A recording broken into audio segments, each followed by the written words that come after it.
नमस्कार साथियों, मैं उमेश कुमार आप सभी का ड्रोन पीसीएस के इस यूट्यूब प्लेटफॉर्म पर हार्दिक स्वागत करता हूं। तो आज से हमारी राजस्थान जीके की नई क्लासेस स्टार्ट हो चुकी है, तो जिसमें मैं आप सभी को राजस्थान जियोग्राफी के बारे में बताऊंगा।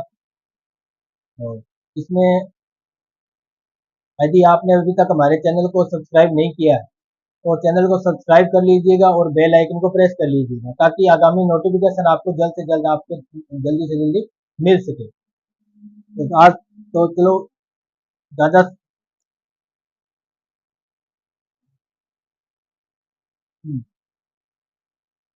नमस्कार साथियों, मैं उमेश कुमार आप सभी का हमारे इस ड्रोन पीसीएस के प्लेटफॉर्म पर हार्दिक स्वागत करता हूं। तो आज से हमारी राजस्थान जीके की नई क्लासेस स्टार्ट हो चुकी है, जिसमें हिंदी की क्लासेस पहले लग चुकी है और अब जियोग्राफी की क्लास अभी स्टार्ट की है। तो इसमें मैं राजस्थान जियोग्राफी के बारे में आपसे डिस्कशन करूंगा। इसमें सबसे पहले अपने देखेंगे इस राजस्थान जियोग्राफी का जो पुरानी वैकेंसियों में जिस प्रकार से सिलेबस पूछा जा रहा है, ठीक है। जो जितने भी पीछे एग्जाम हुए उन सबको देखने से जो पता चलता है और जो इसमें सिलेबस पूछा जा रहा है जो लगभग कॉमन सब सिलेबस रहता है, तो वो सभी आज इसमें डिस्कस करेंगे और उसके बाद धीरे धीरे अपने पूरे सिलेबस को कवर करते हुए चलेंगे और अंत तक पूरा पूरा जो जियोग्राफी का सिलेबस आपके साथ डिस्कस करेंगे, ठीक है। तो चलो अब देखते हैं राजस्थान जियोग्राफी का सिलेबस जो पुरानी वैकेंसियों में जो भर्तियों में जो पूछा जा रहा है वो कौन किस प्रकार से, ठीक है। तो देखो अपने सबसे पहले राजस्थान के बारे में देखेंगे। राजस्थान, तो राजस्थान के बारे में पढ़ने से पहले अपने देखेंगे कि राजस्थान में वर्तमान में कितने जिले हैं, पहले कितने जिले थे, क्या चेंजिंग हुई, ठीक है। वो अपने धीरे धीरे इसमें सब देखेंगे। तो स्टार्ट करने से पहले जियोग्राफी को स्टार्ट करने से पहले देखो सबसे बड़ी बात, सबसे महत्वपूर्ण बात, सबसे बड़ी बात ये है कि अपने सबको पहले नक्शा बनाना आना चाहिए, यानी कि अपने को मैपिंग आनी चाहिए। मैप यदि अपने को बनाना आता है तो अच्छा होता है, नहीं मैप पर भी बनाएंगे तो जियोग्राफी अच्छी तरह समझ में आ जाएगी, ठीक है। मैप बनाना और जितने भी जिले हैं उन सबका देखिए अपने को पता होना चाहिए कि मैप कहाँ है। जिस प्रकार जैसे हाड़ौती क्षेत्र की बात हो तो अपने माइंड में पता होना चाहिए कि हाड़ौती क्षेत्र कहाँ पे है और उस प्रकार से उसमें जिले कौन कौन से हैं, यानी कि लोगों अपने पहले पूरे पूरे राजस्थान के बारे में कुछ जिले का उनको देखना पड़ेगा। तो मैपिंग सबसे पहले जरूरी होगी, ठीक है। और मैपिंग यदि हो जाएगी तो अपने धीरे धीरे ये अपने बेस कंप्लीट हो जाएगा मैपिंग से, क्यों जियोग्राफी मैपिंग पे डिपेंड करती है, ठीक है। और मैपिंग यदि अच्छी होगी तो जियोग्राफी अपनी अच्छी चलेगी, ठीक है। तो इस प्रकार धीरे धीरे देखो चलते चलते अपने देखो सिलेबस में देखेंगे तो सबसे पहले देखेंगे अपनी अक्षांश और देशांतर के बारे में। अक्षांश और देशांतर के बारे में कि किस प्रकार से पृथ्वी को अक्षांशों और देशांतरों में बांटा गया है वो देखेंगे। उसके बाद में अपने सिर्फ राजस्थान जियोग्राफी की बात करनी है तो राजस्थान के अंदर अपने देखेंगे राजस्थान की स्थिति और विस्तार। राजस्थान की स्थिति व विस्तार कि राजस्थान का पृथ्वी पर स्थिति कहाँ पे है, उसका विस्तार कितना है, उसकी लंबाई कितनी है, चौड़ाई कितनी है, उसकी सीमा कितनी है, भूग इनकी स्थलीय सीमा कितनी है, जलीय सीमा है या नहीं है, वो सब इसमें डिस्कस करेंगे। कौन कौन से जिले स्थलीय सीमा पे आते हैं, कौन कौन से जिले जो अंतर्राष्ट्रीय सीमा बनाते हैं, कौन कौन से अंतर्राज्यीय सीमा बनाते हैं, ठीक है। कौन कौन से जिले हैं जो किसी भी देश या राज्य से सीमा साझा नहीं करते, तो वो सारा सारा अपने इसमें देखेंगे। उसके बाद अपने देखेंगे राजस्थान का भौतिक विभाजन। राजस्थान का भौतिक विभाजन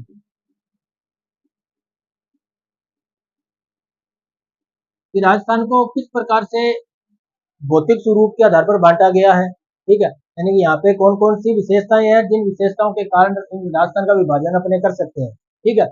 अपने अध्ययन की दृष्टि से किया गया है ये विभाजन, ठीक है। जिसमें अपने देखेंगे मरुस्थल वाला क्षेत्र देखेंगे, उसके बाद पठार वाला क्षेत्र देखेंगे, अरावली पर्वत का क्षेत्र देखेंगे, उसके बाद अपने देखेंगे हाड़ौती का जो पठार है वो सब इसमें अपने देखेंगे। राजस्थान का विभाजन जब पूरा होगा उसके बाद अपने देखेंगे राजस्थान की जलवायु। राजस्थान की जलवायु कि राजस्थान में जलवायु का क्या सिस्टम है, किस प्रकार से वर्षा होती है नहीं होती, कहाँ पे ज्यादा होती है, कहाँ पे कम होती है, वनस्पति कहाँ पे ज्यादा पाई जाएगी, कहाँ पे नहीं पाई जाएगी, ये सारा सारा जलवायु पर है। जलवायु में अपने देखेंगे इसको प्रभावित करने वाले कारक है, किस प्रकार से प्रभावित होती है, किस प्रकार से इनका वर्गीकरण किया गया, वो सारा अपने जलवायु राजस्थान की जलवायु में देखेंगे। राजस्थान की जलवायु के बाद इसमें ज्यादा क्वेश्चन जो पूछे जाते हैं वो पूछे जाते हैं अफवाह तंत्र से। अफवाह तंत्र से, अफवाह तंत्र में देखो ज्यादा नदियां हो जाएगी, नदी और जिले, ये टॉपिक अपने इसमें देखेंगे। नदियां और जिले, राजस्थान में कौन कौन सी नदियां हैं, कहाँ से उद्गम होता है, कहाँ पे विलुप्त होती है, कौन कौन से शहर, कौन कौन से इसमें मेले जो नदियों के किनारे लगते हैं। तो उसके बाद जिले, जिले राजस्थान के कल्चर में भी बहुत महत्वपूर्ण है और राजस्थान की जियोग्राफी में बहुत महत्वपूर्ण है। अच्छे क्वेश्चन पूछे जाते हैं इनसे, लगभग एक दो क्वेश्चन तो जिलों से पूछे जाते हैं और एक दो क्वेश्चन ही नदियों से पूछे जाते हैं। अफवाह तंत्र एक अच्छा टॉपिक रहेगा। उसके बाद अपने देखेंगे राजस्थान का खनिज, जो राजस्थान में जो खनिज संसाधन है वो देखेंगे, कौन कौन से खनिज खनिज संसाधन राजस्थान के अंदर पाए जाते हैं, किनका उत्खनन हो रहा है, किनका नहीं हो रहा है, किस प्रकार से राजस्थान में पाए जाएंगे। ठीक है, तो वो सारे के सारे अपने इसमें देखेंगे। उसके बाद देखेंगे राजस्थान का पर्यटन, कि राजस्थान में कौन कौन से पर्यटन स्थल है। राजस्थान का पर्यटन, कौन कौन से पर्यटन स्थल है, पर्यटकों के लिए क्या क्या सुविधा दी गई है, वो सारा अपने इसके अंदर देखेंगे। उसके बाद देखेंगे राजस्थान के उद्योग, राजस्थान के उद्योग, इस प्रकार देखेंगे राजस्थान में कौन कौन से उद्योग चलाए जा रहे हैं, कब से चलाए जा रहे हैं, बड़े उद्योग कौन से हैं, वृहद उद्योग कौन से हैं, लघु उद्योग कौन से हैं। तो इस प्रकार के उन उद्योगों के बारे में देखेंगे, जिस प्रकार से एग्जाम में क्वेश्चन पूछे जा रहे हैं और आगे पूछे जाने की संभावना रहेगी, तो उसके अकॉर्डिंग हम इन सभी को देखेंगे। इसके बाद हम देखेंगे राजस्थान का कृषि का जो पोर्शन है, कृषि व पशुपालन, कि राजस्थान में किस प्रकार से कृषि की जाती है, किस प्रकार के लोगों का जीवन यापन करने के लिए वो कृषि करते हैं और पशुपालन करते हैं, कौन कौन सी फसलें कहाँ कहाँ ज्यादा पाई जाती है, कौन से पशु कहाँ पे ज्यादा पाए जाते हैं, तो वो सब इसके अंदर अपने डिटेल से देखेंगे। उसके बाद अपने देखेंगे राजस्थान में जो मृदाएं हैं, मृदाएं यानी राजस्थान में किस प्रकार की मिट्टियां पाई जाती हैं, कहाँ कहाँ उनका वर्गीकरण है, किस प्रकार से उनमें विशेषताएं है, वो सारा इसमें अपने डिटेल से देखेंगे। उसके बाद हम देखेंगे राजस्थान की जनगणना, राजस्थान की जनगणना, ये भी अपने इसी में देखेंगे। इस प्रकार से अपने राजस्थान का पूरा पूरा एक डिटेल एक खाका अपने देखेंगे, जो पूरे पूरे डिटेल अपने इसके बारे में जानकारी आपके साथ साझा करूंगा। अक्षांश देशांतर, इससे में अक्षांश देशांतर देखेंगे, इससे अपने पता चलेगा कि पूरे विश्व में कौन कौन सी यानी कि किस प्रकार से पृथ्वी को बांटा गया है, कौन सी जगह कहाँ पर है। ठीक है, और राजस्थान के बाद अपने इसको देखेंगे राजस्थान के सापेक्ष, कि राजस्थान की स्थिति और विस्तार में राजस्थान विश्व में कहाँ पे स्थित है, किस स्थिति पर है, उसकी लोकेशन क्या है। ठीक है, उसके बाद राजस्थान का भौतिक विभाजन, इससे अच्छे क्वेश्चन पूछे जाते हैं। ठीक है, हर एग्जाम के अंदर यदि राजस्थान जियोग्राफी का जिसमें सिलेबस दिया जाएगा उसमें से राजस्थान के भौतिक विभाजन से एक या दो क्वेश्चन तो पूछे जाएंगे। ठीक है, उसके बाद राजस्थान की जलवायु, इससे भी लगभग एक या दो क्वेश्चन पूछे जाते हैं। राजस्थान का भौतिक विभाजन, राजस्थान की जलवायु, इससे भी क्वेश्चन पूछे जाएंगे। अपवाह तंत्र से भी फिक्स है, दो क्वेश्चन तो आएंगे आएंगे, एक नदी से और एक झील से, ये तो पक्के हैं, इनमें से आते ही आते हैं। उसके बाद खनिज संसाधन से भी एक क्वेश्चन तो पक्का ही है, एक या दो भी आ सकते हैं, एक तो आता ही आता है। उसके बाद राजस्थान के पर्यटन से भी आ सकते हैं, उद्योग से भी क्वेश्चन आते हैं। यानी कि पीछे के जो एग्जाम को देखें तो उसमें देखेंगे अपने जो राजस्थान जियोग्राफी का जो वेटेज है वो हर एग्जाम में ज्यादा रहा है। ठीक है, राजस्थान का जो जीके दिया जाएगा उसके अंदर राजस्थान जियोग्राफी का वेटेज सबसे ज्यादा रहेगा, तो इसको पढ़ना अच्छा होगा। और वैसे भी कोई भी सब्जेक्ट अपने तैयार करते हैं तो उसको तैयार करने से पहले यदि अपना जियोग्राफी तैयार है तो वो अपने दूसरे सब्जेक्ट इसके इसी पर निर्भर करेंगे वो, यानी कि ये अपने अच्छी तरह तैयार है तो वो भी अपने तैयार हो जाएंगे। ठीक है, तो इस प्रकार से अपने राजस्थान के बारे में देखेंगे। ठीक है, तो चलो अब देखते हैं अक्षांश और देशांतर के बारे में।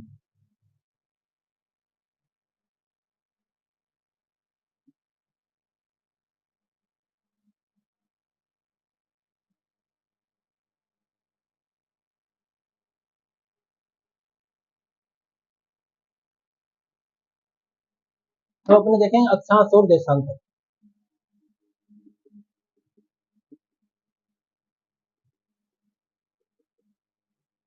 अक्षांश व देशांतर। देखो अक्षांश व देशांतर को पढ़ने से पहले अपन देखेंगे पृथ्वी क्या है, पृथ्वी की आकृति कैसी है। कई बार क्वेश्चन आ जाते हैं डायरेक्ट कि पृथ्वी की आकृति कैसी है, क्योंकि इसमें ये जैसे देखते हैं कि पृथ्वी की आकृति गोल है, तो मैं कहना चाहूंगा कि जो पृथ्वी की आकृति है वो गोल नहीं है, पृथ्वी की आकृति है भू आब। भू आब, भू आब का मतलब है कि जो पृथ्वी है वो उत्तरी और दक्षिणी ध्रुव दोनों से थोड़ी सी पिचकी हुई है, ठीक है। तो इस आकृति को बोलते हैं भू आब, यानी इसको जियोइड बोलते हैं, ठीक है, जियोइड बोलते हैं इसको। ये अपने पृथ्वी की आकृति होगी। इसके बाद देखो अक्षांश और देशांतर, तो अक्षांश देशांतर को देखने पहले अपने पृथ्वी के बारे में देखते हैं। जैसे ये अपना एक पृथ्वी है, ये ग्लोब है, ठीक है। तो पृथ्वी को ध्यान की दृष्टि से दो भागों में बांट सकते हैं, तो दो भागों में इसको बांटा गया है, क्योंकि इतनी बड़ी पृथ्वी को पढ़ने के लिए इसको दो भागों में बांटना पड़ेगा, यानी कि इसको अध्ययन की दृष्टि से इसको देखते हैं, ठीक है, और अध्ययन की सुगमता के लिए इसको दो भागों में बांटा गया है, ठीक है। तो पृथ्वी को दो भागों में बांटा गया, समांतर दो भागों में बांटने के लिए इसको बीच में एक लाइन खींची गई, ठीक है, जिससे 0 डिग्री या इसको विषुवत रेखा भी बोलते, विषुवत रेखा, 0 डिग्री या विषुवत रेखा इसको बोलते हैं। इसको भूमध्य रेखा भी बोलते हैं, भूमध्य रेखा, यानी कि पृथ्वी को दो भागों में बांटने वाली एक ऐसी रेखा, ठीक है, जो पूर्व दिशा से पश्चिम दिशा की ओर जाती है, उसको 0 डिग्री विषुवत रेखा और भूमध्य रेखा कहा गया। 0 डिग्री के उत्तरी में जो क्षेत्र जो पृथ्वी का भाग पाया जाएगा उसको बोलते हैं उत्तरी गोलार्ध, उत्तरी गोलार्ध। और दक्षिण में जो उसको दक्षिणी गोलार्ध।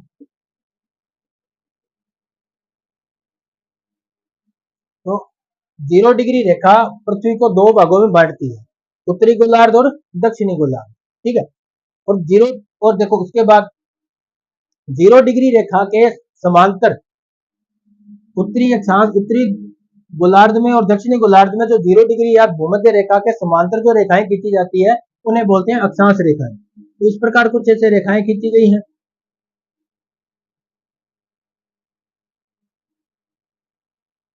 जिनको बोलते हैं अक्षांश रेखाएं, अक्षांश रेखा। उत्तरी गोलार्ध में होगी उनको उत्तरी उत्तरी अक्षांश, और दक्षिणी गोलार्ध में होगी उनको दक्षिणी अक्षांश कहेंगे। तो 0 डिग्री या भूमध्य रेखा के समांतर खींची गई काल्पनिक रेखाओं को अक्षांश रेखा कहते हैं। उत्तरी गोलार्ध की जो अक्षांश रेखाएं हैं उनको उत्तरी अक्षांश रेखाएं, और दक्षिण में जो सारी दक्षिणी अक्षांश रेखाएं कहलाएंगी। तो इस प्रकार से यहाँ से 1 डिग्री से स्टार्ट करके ऊपर तक जाए, यहाँ पे 90 डिग्री, इस प्रकार 90 डिग्री, और दक्षिण में भी 90 डिग्री, इस प्रकार से इसको बांटा गया है। तो ये अक्षांश रेखाएं हैं, एक ऊपर उत्तरी अक्षांश में भी कुल 90 रेखाएं हैं, 90 डिग्री, और दक्षिण में भी 90। तो कुल मिलाकर के जो टोटल अक्षांश हो जाते हैं 90 और 90 180, 180 प्लस ये जीरो, एक 0 डिग्री वाला, तो 181। तो पृथ्वी पर कुल 181 अक्षांश पाए जाते हैं, ठीक है, जिनमें से उत्तरी गोलार्ध का और दक्षिणी गोलार्ध का जो है ये रेखा न होकर के एक बिंदु है, ठीक है, ये एक लाइन न होकर के एक डॉट है, बिंदु है, इसलिए इसको अक्षांश रेखा में नहीं गिनेंगे। इसलिए दो को यदि अक्षांश रेखाओं की बात करेंगे तो टोटल हो जाएगी 179, 179 हो जाएगी। क्यों? क्योंकि जो उत्तरी गोलार्ध की और उत्तरी ध्रुव और दक्षिणी ध्रुव की जो अक्षांश है 90 डिग्री जो अक्षांश है, दोनों अक्षांश रेखाएं न होकर के अक्षांश बिंदु है, इसलिए इन दोनों को कम करने के बाद 179 जो रेखाएं बचेंगी वो सारी की सारी अक्षांश रेखाएं होंगी, ठीक है। तो अक्षांश रेखा देखो, जो विषुवत रेखा है, जो भूमध्य रेखा है, ये अक्षांश रेखा सबसे लंबी है, ठीक है, सबसे बड़ी यदि अक्षांश रेखा पूछी जाए, सबसे लंबी अक्षांश रेखा पूछी जाए तो विषुवत रेखा होगी, ठीक है। और सभी की सभी जो अक्षांश रेखाएं हैं, सारी की सारी अक्षांश रेखाएं अक्षांश वृत्त का निर्माण करती है, यानी कि ये पूरी पूरी पृथ्वी के चारों तरफ घूमी हुई है, इसलिए एक वृत्त का निर्माण करती है। इसलिए यदि पूछा जाए कि पृथ्वी पर कुल कितने अक्षांश वर्त है, तो कितने हो जाएंगे? 179, 179 अक्षांश वर्त हो जाएंगे। जिनमें से यदि पूछा जाए सबसे बड़ा अक्षांश वर्त कौन सा है, तो वो 0 डिग्री वाला हो जाएगा। 0 डिग्री और भूमध्य रेखा का जो अक्षांश वर्त है सबसे बड़ा हो जाएगा। अब इसके सापेक्ष यदि अब बात आती है कि इनका निर्धारण क्यों किया गया, इनको क्यों बनाया गया? तो ये जो अक्षांश रेखाएं हैं, इनको बनाने के पीछे रीजन है कि जो पृथ्वी पर जो स्थिति का जो पता लगाना, लोकेशन के बारे में देखने के लिए अक्षांश रेखाओं को बनाया गया है। ठीक है, तो पृथ्वी में जो स्थिति के बारे में जो विवरण देती है वो कौन है? अक्षांश रेखाएं। ठीक है, लोकेशन का पता चलता है अक्षांश रेखाओं से। इसी प्रकार से यहाँ पे जब सूर्य के सापेक्ष यदि इनको देखेंगे, ठीक है, तो इसमें धीरे धीरे इस प्रकार 1 डिग्री 2 डिग्री ऊपर चलेंगे तो यहाँ पे आएगी 23.5 डिग्री अक्षांश रेखा, 23.5 डिग्री अक्षांश रेखा। 23.5 उत्तरी गोलार्ध में है तो इसलिए उसको उत्तरी अक्षांश कहेंगे। 23.5 डिग्री उत्तरी अक्षांश, जिसे कर्क रेखा के नाम से भी जानते हैं, कर्क रेखा। 23.5 डिग्री उत्तरी अक्षांश को कर्क रेखा कहते हैं। और इसी के पैरेलल यदि दक्षिणी गोलार्ध में देखेंगे 23.5 डिग्री पर, 23.5 डिग्री पर यदि दक्षिणी गोलार्ध में देखें तो यहाँ पे आएगी मकर रेखा, मकर रेखा। तो 23.5 डिग्री उत्तरी अक्षांश रेखा को कर्क रेखा कहते हैं और 23.5 डिग्री दक्षिणी अक्षांश रेखा को मकर रेखा कहते हैं। ये दक्षिणी अक्षांश है। अब एक क्वेश्चन ऐसा पुटअप होना चाहिए कि ये जो 23.5 डिग्री का निर्धारण क्यों किया गया, इसी को ही कर्क रेखा और इसी दक्षिण में है तो इसको मकर रेखा क्यों कहा गया? तो ये है पृथ्वी की झुकाव के कारण, यानी कि जो पृथ्वी का झुकाव है वो अपने अक्ष पे 23.5 डिग्री का झुकाव लिए हुए है। इसी झुकाव की वजह से पृथ्वी घूर्णन करती है। ठीक है, यदि ये जो झुकाव है 23.5 डिग्री का, जो पृथ्वी अपने अक्ष से 23.5 डिग्री झुकाव रखती है, उसी की वजह से पृथ्वी में घूर्णन होता है और उसी घूर्णन की वजह से ये सूर्य के चारों तरफ चक्कर लगाती है।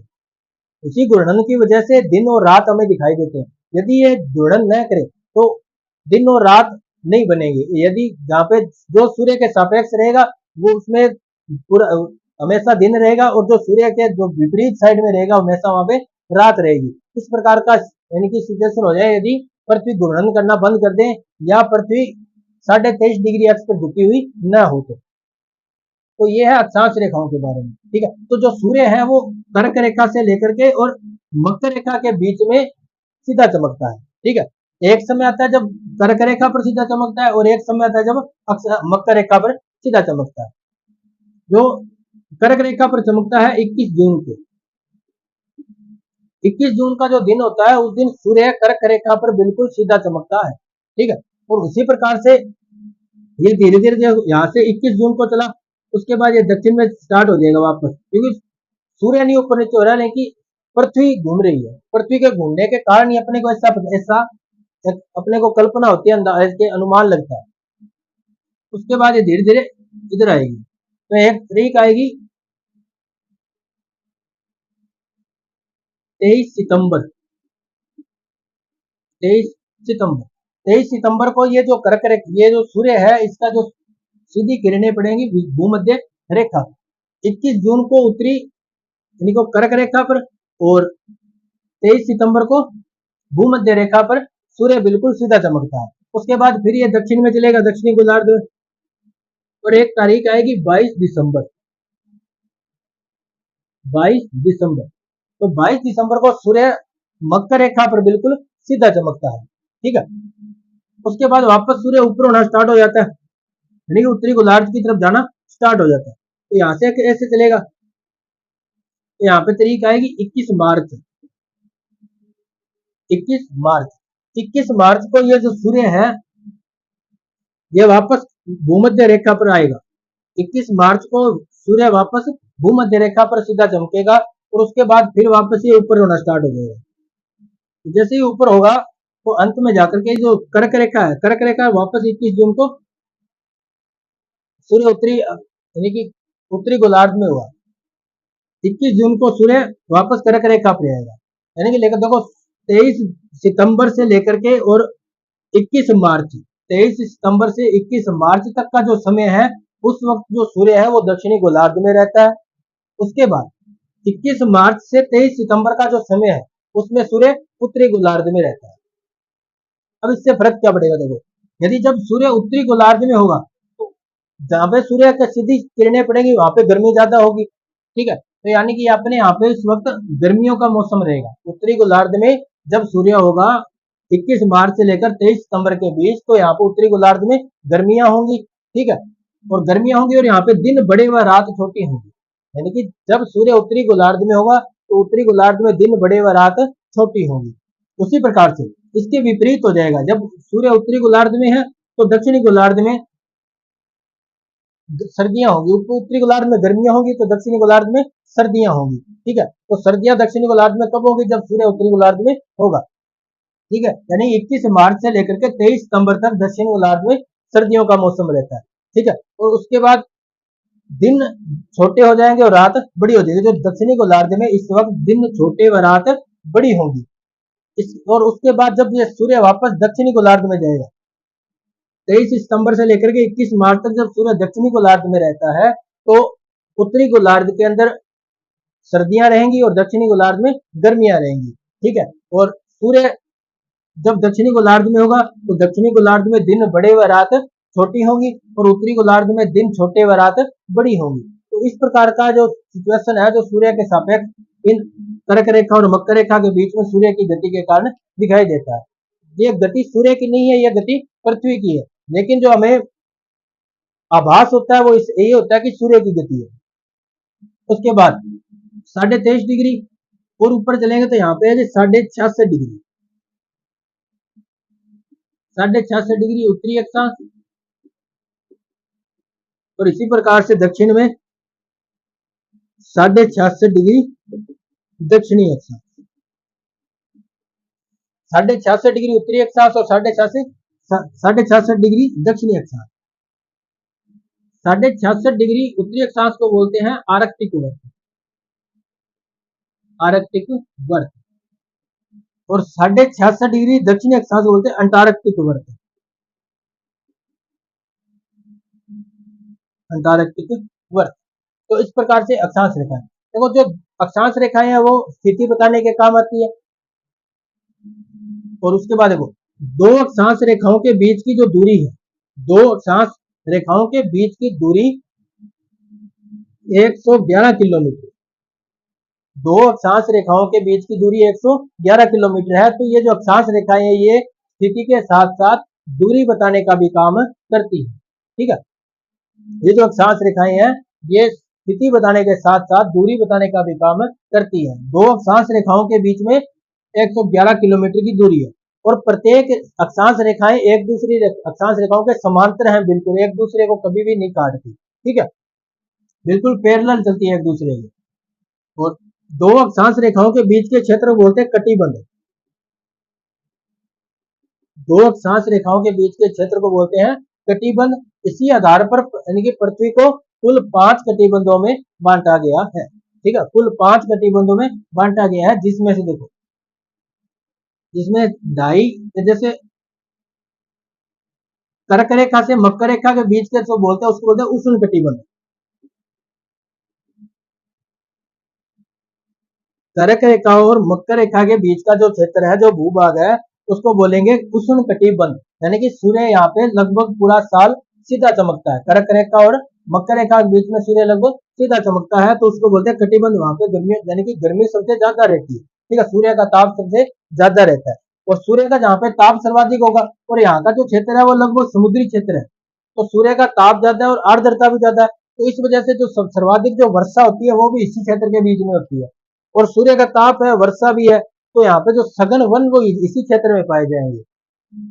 उसके बाद जो 90 डिग्री जो क्षेत्र है, यानी कि 66.5 डिग्री से जो 90 डिग्री के बीच का क्षेत्र है, जहां पर सूर्य की किरणें कभी भी सीधी नहीं पहुंच पाती, ठीक है, और यही सिस्टम दक्षिणी गोलार्ध में होगा।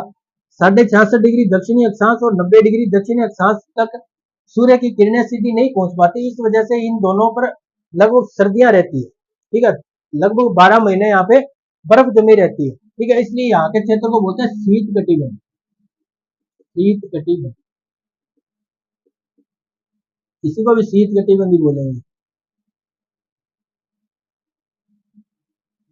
देखिए 66.5 डिग्री उत्तरी अक्षांश से लेकर के उत्तरी ध्रुव तक, 90 डिग्री उत्तरी अक्षांश तक और 66.5 डिग्री दक्षिणी गोलार्ध दक्षिणी अक्षांश से 90 डिग्री दक्षिणी अक्षांश तक जो क्षेत्र है उसको बोलेंगे शीत कटिबंध। उसके बाद शीत कटिबंध और उष्ण कटिबंध का जो बीच का जो संक्रमण वाला क्षेत्र है, यानी कि कर्क रेखा से लेकर के आर्कटिक वर्त तक का जो क्षेत्र है, उसको बोलेंगे उपोष्ण कटिबंधीय क्षेत्र। उपोष्ण कटिबंध, उपोष्ण कटिबंध, यानी कि यहाँ पे कुछ सर्दियां भी दिखाई देंगी और गर्मियां, उष्ण जो उष्ण कटिबंध वाला भी यहाँ पे माहौल देखा जाएगा और शीत कटिबंध वाला मौसम यहाँ पे देखा जाएगा। इसी प्रकार से दक्षिणी गोलार्ध में भी होगा, यानी कि दक्षिणी गोलार्ध में जो मकर रेखा है, मकर रेखा से लेकर के अंटार्कटिक वर्त के बीच का जो क्षेत्र है, उसको बोलेंगे उपोष्ण कटिबंधीय क्षेत्र, उपोष्ण कटिबंध। तो इस प्रकार से कुल 5 पृथ्वी को कुल 5 कटिबंधों में विभाजित किया गया है। तो इस प्रकार से ये अपनी थी अक्षांश रेखा है, ठीक है। इसके बाद अपने डिस्कस करेंगे देशांतर रेखाओं के बारे में। तो उससे पहले इसको थोड़ा सा लिख लेते हैं, यानी अच्छे नोट्स बन जाएंगे, ठीक है। तो इसको देख लेते हैं।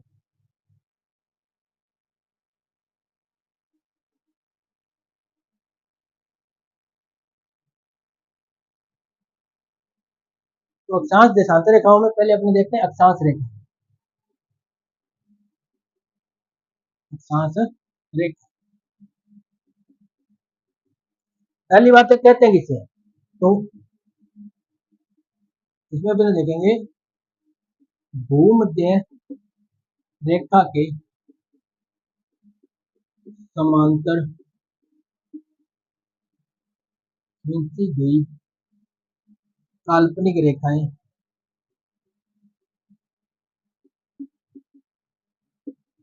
काल्पनिक रेखाएं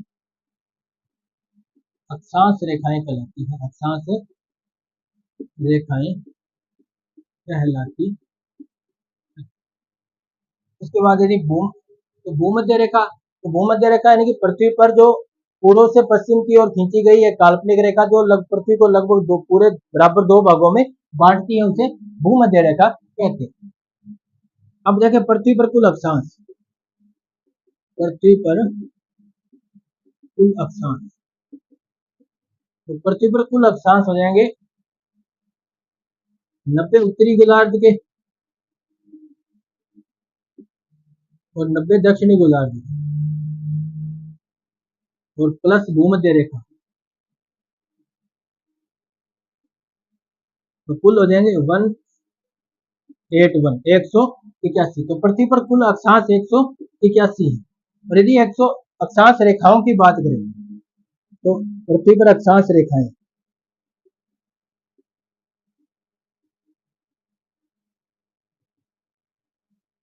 तो हो जाएगी 179। अब पूछा जाए कि पृथ्वी दो अक्षांश रेखाओं के बीच की दूरी, दो अक्षांश रेखाओं के बीच की दूरी 111 किलोमीटर। पूछा जाए दो अक्षांश रेखाओं के बीच का क्षेत्र कटिबंध कहलाता, कटिबंध कहलाता है। उसके बाद 23.5 डिग्री उत्तरी अक्षांश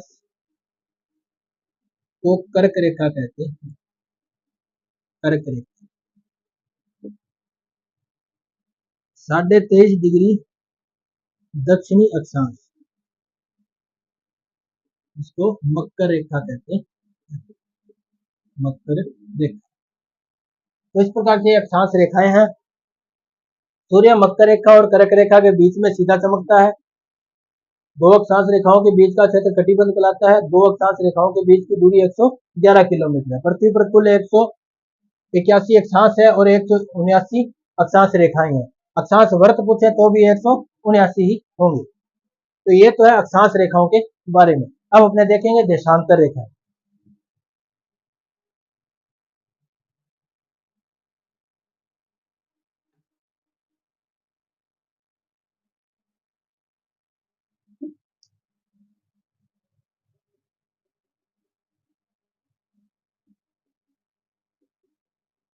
देशांतर रेखा,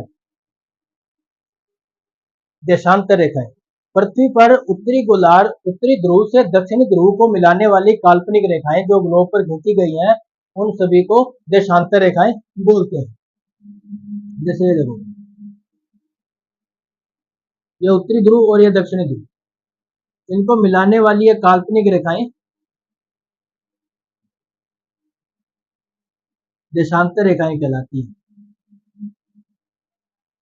उत्तरी ध्रुव से दक्षिणी ध्रुव को मिलाने वाली काल्पनिक रेखाएं देशांतर रेखाएं कहलाती है। ठीक है। और पृथ्वी पर कुल देशांतर जो रेखाएं हैं उनकी संख्या है 360।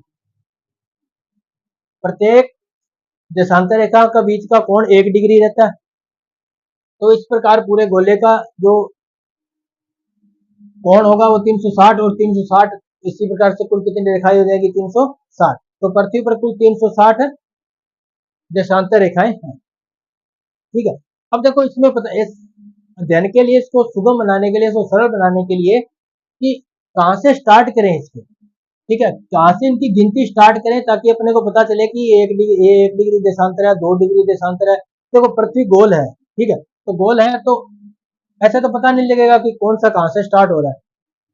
इसलिए तो जो लंदन में एक शहर है ग्रीनविच शहर, ठीक है, लंदन के जो ग्रीनविच शहर में सौर वेधशाला है, तो वहां से जो अक्षांश, जो देशांतर रेखाएं गुजर रही है, ठीक है, उसको नाम दिया गया 0 डिग्री, 0 डिग्री देशांतर रेखा, 0 डिग्री देशांतर या प्रधान या म्योत्तर रेखा, प्रधान या म्योत्तर रेखा, या इसी को नाम दिया गया ग्रीनविच रेखा, ग्रीनविच रेखा। लंदन के ग्रीनविच शहर से गुजरने वाली काल्पनिक रेखा जो देशांतर रेखा है, उसको नाम दिया गया 0 डिग्री देशांतर रेखा या ग्रीनविच रेखा, या इसी को प्रधान या म्योत्तर भी कहते हैं। ठीक है। अब बात आती है कि देशांतर रेखाओं को बनाया क्यों गया। ठीक है, तो देशांतर से पृथ्वी पर जो समय की जो निर्धारण करती है, वहां पर सूर्य यानी कि समय जो अपने जो देखते हैं उसका जो निर्धारण करती है, वो ये देशांतर रेखाएं करती है। ठीक है। अब देखो कुल 360 देशांतर रेखाएं हैं। अब 0 डिग्री देशांतर रेखा के जो पश्चिमी है उसको तो पश्चिमी गोलार्ध कहा गया, और जो पूर्व में उसको पूर्वी गोलार्ध कहा गया। ठीक है, तो इनमें से 180 तो पूर्वी, 180 पश्चिमी देशांतर हो जाएंगे और 180 ही पूर्वी देशांतर हो जाएंगे, पूर्वी देशांतर। तो एक क्वेश्चन बनता है कि 180 यदि पश्चिम में, 180 पूर्व में और एक 0 डिग्री, तो कुल तो 361 हो जानी चाहिए, लेकिन है कितनी? 360। तो इसका आंसर यह रहेगा कि जो 180 डिग्री, जो प्रॉपर जो 180 डिग्री जो देशांतर रेखा है, चाहे वो पश्चिमी हो चाहे पूर्वी हो, दोनों एक ही रेखा है। इन दोनों को फोल्ड करके जब किया गया तो एक ही बनती है। ठीक है, 180 डिग्री पूर्वी और 180 डिग्री पश्चिमी देशांतर रेखा एक ही है, दो न होकर के कितनी है? एक है। ठीक है, तो इस वजह से कुल कितने देशांतर रेखाएं हो जाएंगी? 360 देशांतर रेखाएं हो जाएंगी। ठीक है, 0 डिग्री और एक, यानी कि 0 डिग्री के बिल्कुल बैक साइड हो जाएगी 180 डिग्री। ये जो रेखाएं हैं ये पूर्ण वर्त नहीं बनाती, जैसा कि अक्षांश रेखाएं जो पूर्ण वर्त बनाती थी, ये जो देशांतर रेखाएं हैं ये पूर्ण वर्त नहीं बनाती। लेकिन दो देशांतरों को मिलाने के बाद, ठीक है, दो देशांतर रेखाओं को, दो विपरीत देशांतर रेखाओं को मिलाने के बाद ये एक पूर्ण वर्त बनाती है। ठीक है, तो यदि देशांतर वर्त की बात पूछी जाए तो वो 180 हो जाएंगे। पृथ्वी पर यदि पूछा जाए देशांतर वर्त तो ये 180 हो जाएंगे। वो जो अक्षांश रेखाएं थी वो भूमध्य रेखा पर सबसे लंबी, और धीरे धीरे उनकी जो लंबाई है वो घटती जाती थी, ध्रुवों की ओर जाते थे तब।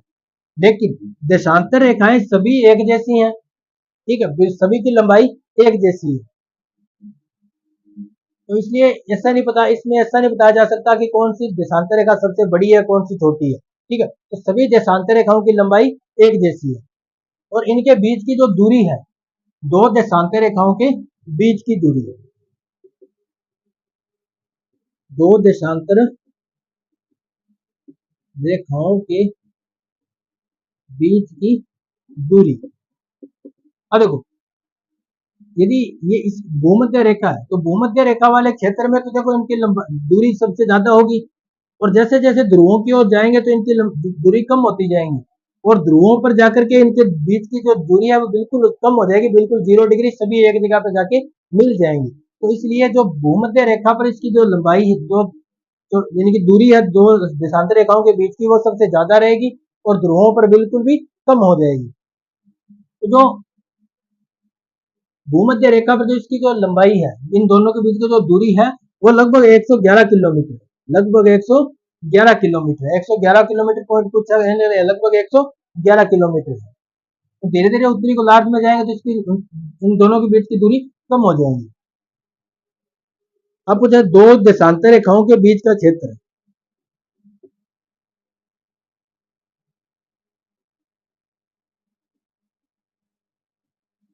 दो देशांतर रेखाओं के बीच के क्षेत्र को गोर या गोरे कहते हैं, गोर या गोरे कहते हैं।